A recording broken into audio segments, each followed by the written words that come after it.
Leader of the third party.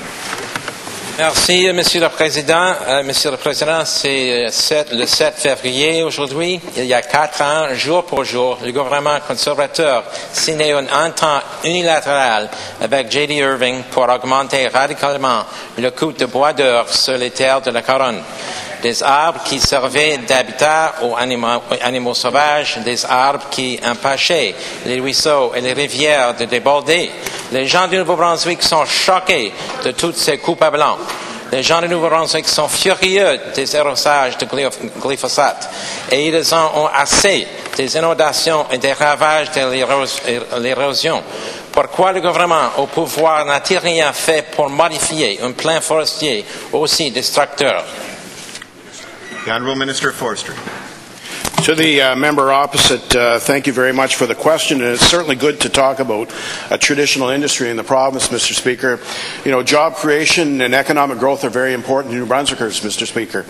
At the same time, we've got to realize the importance that the forestry sector plays on the province, Mr. Speaker. It's a contributor to our economy, and we all need to work together to get it to where we are, Mr. Speaker. But the interesting part that the member opposite brought up, and I'm understanding that the Leader of the Opposition is talking now, as he's going into election period, about reviewing that and having a look at it for a second time, the forestry plan. So, Mr. Speaker, at a time when we're seeing record investments of, we're coming close to $1 billion of investments in this province with the forestry sector, Mr. Speaker, now they're talking about reversing that or making some changes to it, Mr. Speaker.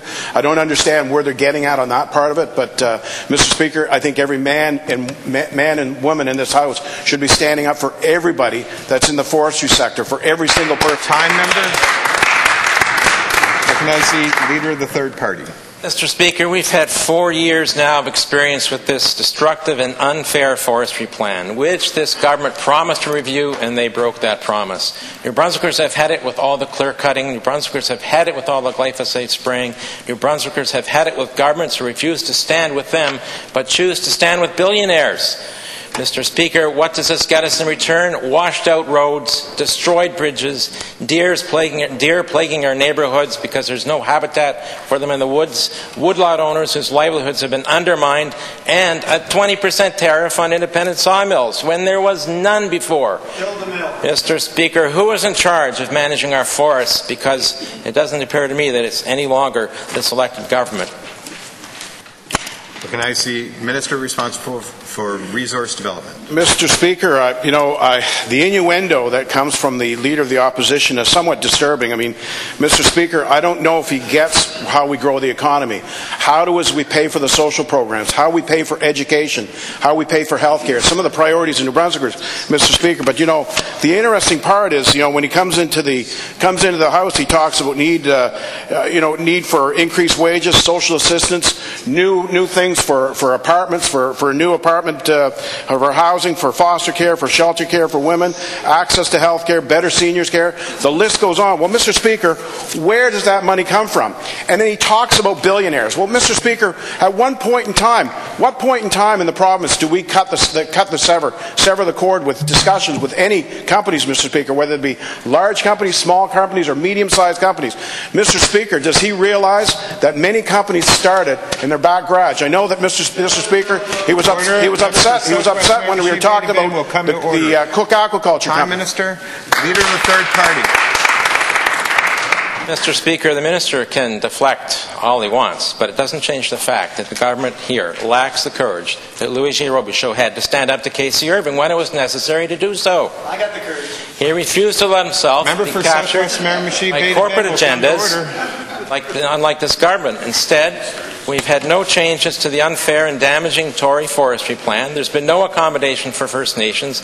We have no enforcement of the proportionality provisions in the Crown Lands and Forests Act for woodlot owners. And they even got rid of the director of the wildlife branch of Natural Resources because why? He was trying to do his job to conserve wildlife. Can the Minister tell us exactly what his job is? Minister of Natural Resource Development. Thank you, Mr. Speaker. Mr. Speaker, every large business in this province started very small.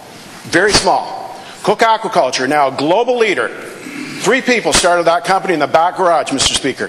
Casey Irving, who he just mentioned, Mr. Speaker, started out with a garage in Bucktouche. Is that the point in time, Mr. Speaker, when he started to get some entrepreneurial spirit that he was going to start growing, that we should have cut him off and said, no more talking, Mr. Speaker?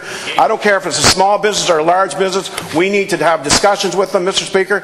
But on the topic of what he's talking about, the forestry sector, Mr. Speaker, there's many silos that we need to break down. And the only way we can break down silos, we got to have discussions, meaningful discussions from the harvester right through to the process, through the marketplace, Mr. Speaker. We're in a very global, competitive society, and we need to work together to get it right and make sure things are going properly for the sector, Mr. Speaker, because it will continue to add to contribute to the economy of New Brunswick, Mr. Speaker.